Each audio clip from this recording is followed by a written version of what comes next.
C'est vrai que c'est peut-être cette vigile pascale une célébration un peu longue, je vous l'accorde, bien que la liturgie permette de réduire le nombre de passages d'Écriture sainte. J'ai proposé ceux que la liturgie trouve obligatoires, c'est-à-dire, si j'ai bien compris, bonnes pour vous, bonnes pour moi, bonnes pour nous. Tout d'abord, nous avons entendu ce récit de la création. C'est un article de notre foi. Nous disons que nous croyons que Dieu a créé l'univers visible et invisible. Et que donc, nous qui sommes des croyants, nous regardons toutes choses comme étant la création voulue par Dieu pour nous. Que ce soit la végétation sur toutes ses formes, que ce soit les petites bêtes qu'on peut voir, mais aussi l'être humain. Dieu créa l'homme et la femme à son image et à sa ressemblance.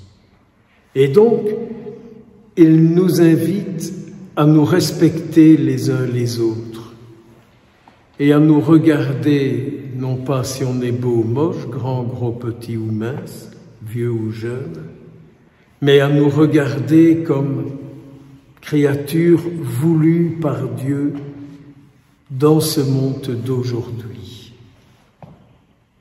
Je vous invite à vous regarder comme ça. Quand vous vous regardez, de vous dire « Je suis créé par Dieu, voulu par lui, pour être sa ressemblance là où je suis. »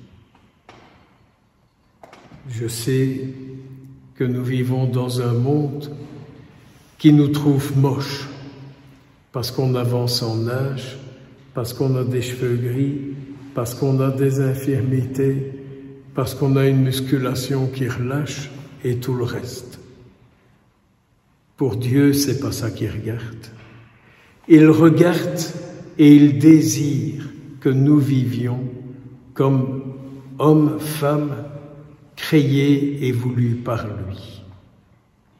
Si on se met un peu cette réalité dans notre petite tête et dans notre cœur, on peut alors faire un pas de plus.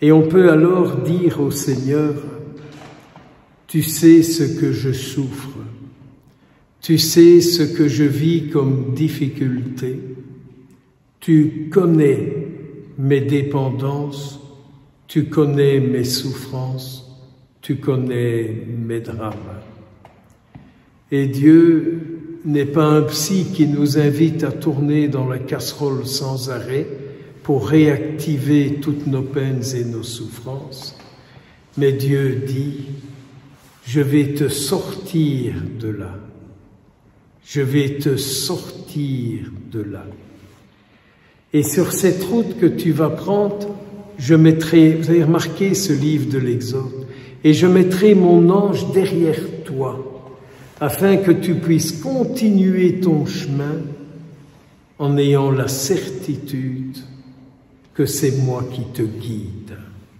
pour que tu sortes de tout ça. C'est difficile à croire, hein? C'est compliqué à vivre, hein? Et pourtant,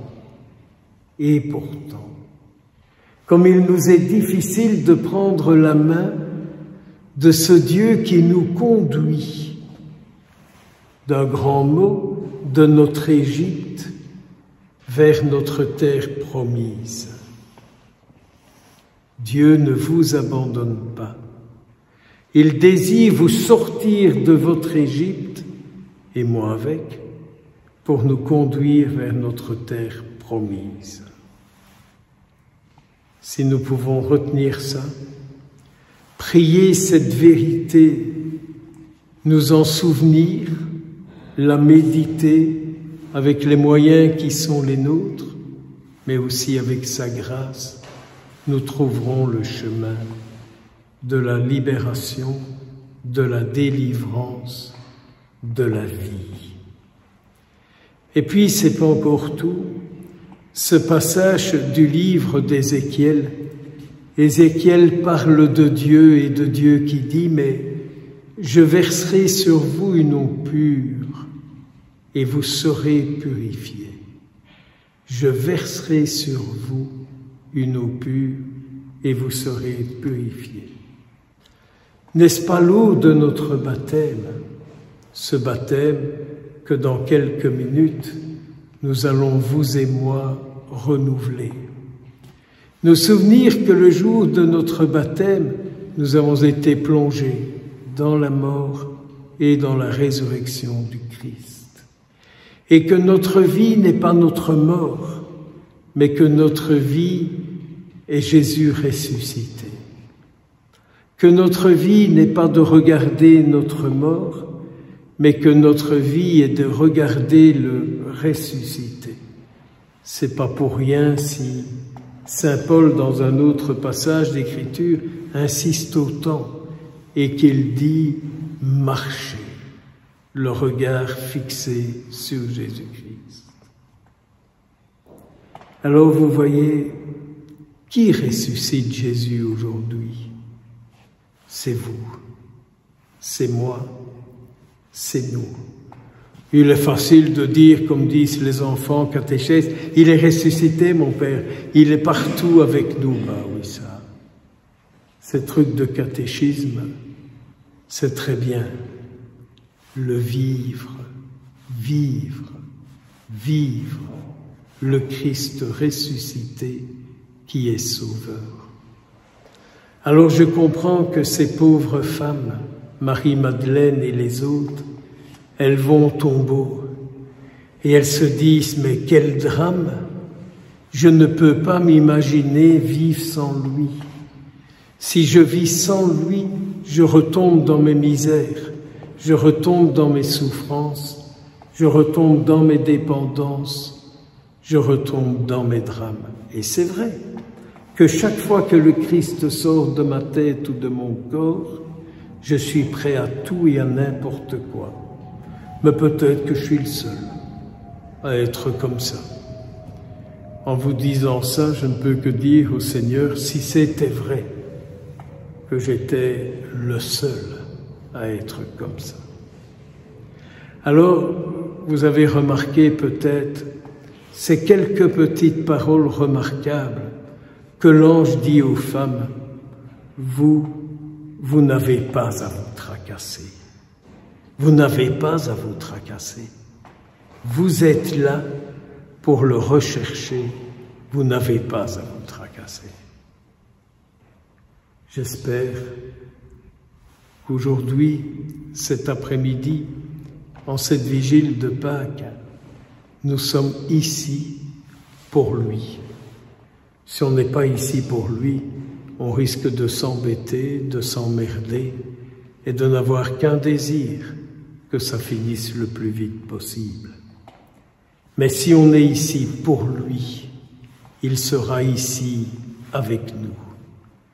Prions beaucoup pour que Jésus soit avec nous, pour qu'il ne nous quitte pas et que nous puissions faire l'expérience, comme le dit Saint Paul encore, de la puissance de sa résurrection.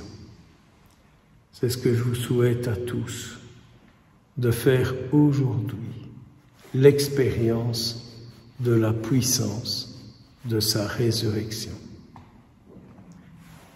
Reconnaissons-nous créatures voulues par lui, entretenues par lui. Reconnaissons cette Égypte qui est en nous, mais n'ayons pas peur de cet ange qu'il nous envoie pour nous mettre sur le chemin. Si vous vivez avec lui, il sera avec vous. La joie de la Vierge Marie n'est-elle pas une joie de nous voir à la recherche de son Fils Jésus et de voir notre désir de vivre en compagnie de lui.